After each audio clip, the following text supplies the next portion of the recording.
Hello, everyone. My name is Nick Infernus, and welcome back to yet another MCU ranking video. Or not a ranking, it's a discussion. It's part 2 to the upcoming projects discussion video that I made a while ago discussing Phase 4.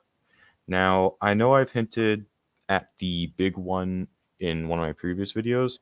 That's still coming, guys. I just need to work out a good time with my guest, so that way we can get that video out to you guys. It's going to be a big one, guys. It's going to be a really fun video for you guys to watch, but it is going to be a long one, considering how much we're going to be talking about in the video, but hopefully it'll still be enjoyable. So, in the previous discussion video, I discussed some of the upcoming projects in Phase 4. But there have been talks recently about some of the projects that they're going to be doing for Phase 5, so I figured why not discuss that. Now, of course, there's not a lot to talk about since we're only halfway through Phase 4, but given how much stuff has been going on with Phase 5 and all the projects that are both confirmed and rumored, I think it's worth talking about. So this is part 2 of discussing upcoming MCU projects. So, what are we discussing? This is what we're discussing. We're discussing Blade, Deadpool 3, Captain America 4, XMen, Nova, the Thunderbolts, ShangChi 2, or whatever that sequel is going to be called, World War Hulk, and I will be giving an addendum to my Fantastic Four segment in the previous video because I want to discuss a rumor that I heard recently. All right, so with that being said, let's get started with Blade.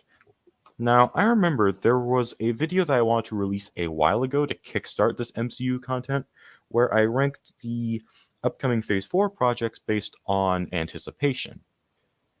And I remember Blade was near the top of that list in all those takes, but I ended up canning the project because, one, all of the takes that I did were, I wasn't very proud of them. There were a lot of stutters and pauses, and I think in one segment I went into too much detail about something. And also at the same time, by the time that I felt more comfortable doing the project, Multiverse of Madness had already released in theaters and I'd already seen it, and that was at the top of my list in terms of anticipation, so yeah, I ended up just canceling it. But that doesn't mean that I'm not still excited for Blade, because I just love the concept of this movie. A man who was born half human, half vampire, hunting vampires. Sign me up. Sign me the fuck up. And at the same time, you could hear his voice in the post-credit scene of Eternals, where he's seen recruiting Dane Whitman. Now, me personally, I'm not a fan of Eternals. I didn't think that movie really worked at all. But Dane was one of the more positive aspects of that film. So if they want to bring him back, sure, why not? Now, you guys might notice that some of these segments are shorter than the stuff in the Phase 4 video. That's just because since these projects haven't really gone to production yet, there's not really a lot to talk about. So yeah. Moving on to Deadpool 3. As far as I'm aware, Deadpool 1 and 2 won't be canon to the MCU, but Deadpool 3 will. I don't know if that means that we'll need context from the previous two movies, but either way, I'm just glad that we're getting a confirmed R-rated movie in the Marvel Cinematic Universe. There have been rumors that Blade will be R-rated, but with Deadpool 3, they're just going to let Deadpool be Deadpool. They confirmed that, and I couldn't be happier. I'm glad that they're keeping the maturity consistent with the Deadpool franchise. I'm also hoping that they keep the casting consistent. Have Ryan Reynolds in there, because if they don't, that's probably going to be really disappointing for a lot of people. Because I know you guys like Ryan Reynolds. Yeah, I'm very interested in seeing where this goes. Moving on to Captain America 4. I don't know if it's going to be the Captain America and the White Wolf thing that we see in the post-credit scene of episode 6 of The Falcon and the Winter Soldier, but one thing's for certain, this is going to be a follow-up to The Falcon and the Winter Soldier, which I personally thought was okay. I have my issues with it, but it's not the worst thing ever. It's not the worst MCU show, at least. I already got a ranking video where I go over what I think the worst is. But I like the idea that we get to see more adventures with Sam and Bucky, because honestly, those two deserve more screen time after being kind of underused throughout the universe and then getting their own show, which wasn't that great. So this could be another adventure with them, but this one could actually turn out to be pretty good. So moving on to X-Men, after Disney purchased Fox, I think we all knew this one was going to happen, especially after, what was his name? Patrick Stewart reprised his role as Professor X in Multiverse of Madness. I think it just increased the amount of hype that people had for this project. And me personally, I'm actually really looking forward to it too. Really hoping that they can get Patrick Stewart back as Professor X again, and maybe get Hugh Jackman back as Wolverine.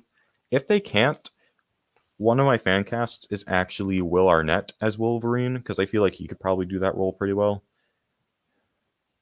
But whatever they end up doing, I'm glad that the X-Men are finally entering the MCU, even though it is pretty late in the game. Though, to be fair, they have been Fox has been doing their own little X-Men universe, so it's not really a big issue. All right. Moving on to Nova, this is admittedly the project that I know the least about because I'm not too familiar with the Nova character. But one thing that I really like about the MCU is that it does a good job of, introducing these characters. So if shows and movies like, Iron Man and Black Panther, and I think even Moon Knight can do a good or even decent job of introducing obscure characters, I think that they can do Nova some justice. Now, again, I don't know a lot about this character, but hopefully this show, and yes, it is a show, not a movie, that's another thing I heard. Well, hopefully this project can do a good job of introducing him. Moving on to the Thunderbolts, this is an MCU crossover that I never knew I needed. With such candidates as John Walker, Baron Zemo, Ghost, Taskmaster, Yelena, Winter Soldier, and Abomination, this sounds awesome. And yeah, I know Deadpool's in this image. I don't know if he's actually going to be in it. I've also seen Frank Castle in some other images. I don't know where they're going with this project. It did get a confirmed director recently, so that's awesome.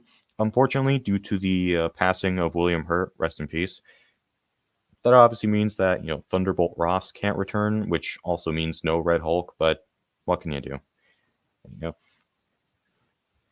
But yeah, really looking forward to this one, especially because we get more Baron Zemo, one of my favorite MCU villains. Right now, on to the sequel to ShangChi. I thought the first ShangChi was pretty good. I don't think the stuff with Trevor worked all that well, but the rest of it was fairly interesting. And they want to do a sequel to that. I'm down. We could see more of these characters, maybe more of Wong, maybe see more of Bruce and Carol, since they were in the mid-credit scene studying the rings. They might be able to figure something out, like what's the deal with them. Yeah, not much here to say about this, since this one's just a rumor, but I'm on board.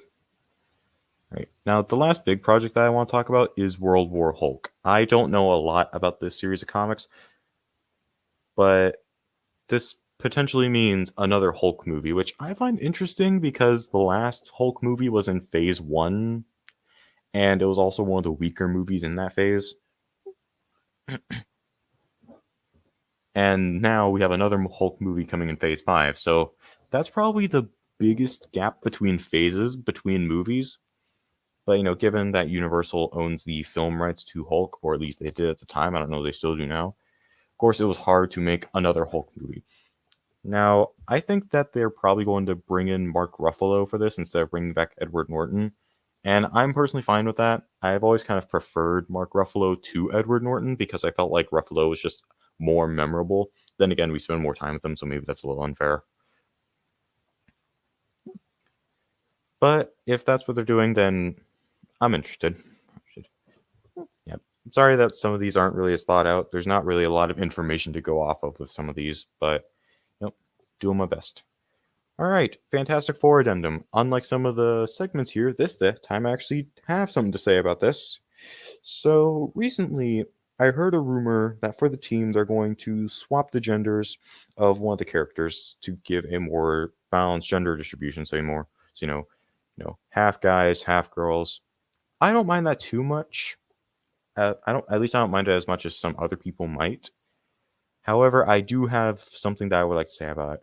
Please do not do Mrs. Fantastic. You guys just gave us John Krasinski as Mr. Fantastic in Multiverse of Madness, so please do not get cold feet and just decide to do Mrs. Fantastic, because that would actually be really disappointed because of what you just did. Now, female thing, that's actually a concept that makes me feel a little uncomfortable. I don't know why it does, it just kind of does. I guess it's just like the visualization of it.